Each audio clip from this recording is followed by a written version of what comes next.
গরুর মাংসের কালাভুনা তৈরির সবথেকে সহজ এবং পারফেক্ট একটি রেসিপি শেয়ার করব আজ।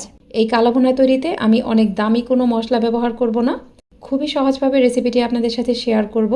এর জন্য এখানে 1 কেজি পরিমাণ গরুর মাংস নিয়েছি। আপনারা চাইলে খাসির মাংস দিয়েও একইভাবে এই রান্নাটা করতে পারেন। মাংসের পিসগুলো একটু বড়ই নিয়েছি। এখানে চর্বি ও হাড় সহ মাংস নিয়েছি। এই রান্নায় অবশ্যই চর্বি ও হাড় সহ মাংস নিতে হবে, শুধু সলিড মাংস দিয়ে কালোভুনা রান্না হবে না। আর মাংসের পিসগুলো অবশ্যই একটু বড় সাইজের নিতে হবে। আমি এখানে কিছু আস্ত গরম মশলা নিয়েছি। এখানে 3 টুকরা দারচিনি, 6টা সবুজ এলাচ, 10-12টা কালো গোলমরিচ, একটা বড় কালো এলাচ, 3টা লবঙ্গ ও 2টা তেজপাতা মাঝখান দিয়ে একটু কেটে নিয়েছি। এখানে 1 কেজি মাংসের জন্য দিয়ে দিলাম চা চামচের উঁচু করে 1 চা চামচ পরিমাণ রসুন বাটা। আদা বাটা দিয়ে দিলাম 1 চা চামচ পরিমাণ। হলুদের গুঁড়া দিয়ে দিলাম সমান করে 1 চা চামচ পরিমাণ। মরিচের গুঁড়া দিয়ে দিলাম উঁচু করে 2 চা চামচ পরিমাণ। এখানে ঝালের পরিমাণটা অবশ্যই আপনারা নিজেদের টেস্ট অনুযায়ী দিবেন। এরপর ধনিয়ার গুঁড়া দিয়ে দিলাম উঁচু করে 1 চা চামচ পরিমাণ।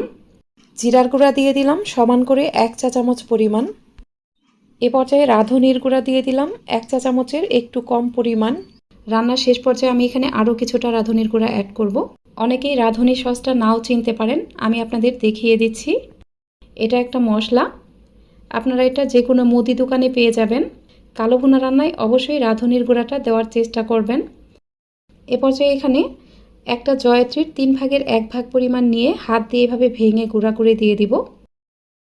এরপর আমি একটা জায়ফল নিয়েছি। এই জায়ফলের 3 ভাগের 1 ভাগ অংশ গ্রেটার দিয়ে গ্রেট করে এখানে দিয়ে দিলাম।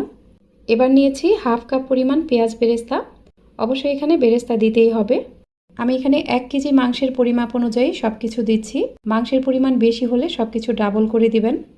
দিয়ে দিলাম হাফ কাপ পরিমাণ পেঁয়াজ কুচি। আমি এখানে গরম মশলার গুঁড়া দিতে ভুলে গিয়েছিলাম। এ পর্যায়ে কিছুটা গরম মশলার গুঁড়া দিয়ে দিলাম। লবণ দিয়ে দিলাম স্বাদ মতো। এবার এখানে হাফ কাপের মতো সয়াবিন তেল দিয়ে দিলাম। আমি বেরেস্তা ভাজার পর যে তেলটুকু অবশিষ্ট ছিল সেটুকু দিয়ে দিলাম। সব কিছুই খুব ভালোভাবে হাত দিয়ে মেখে নিব। অবশ্যই চেষ্টা করবেন হাত দিয়েই মেখে নিতে।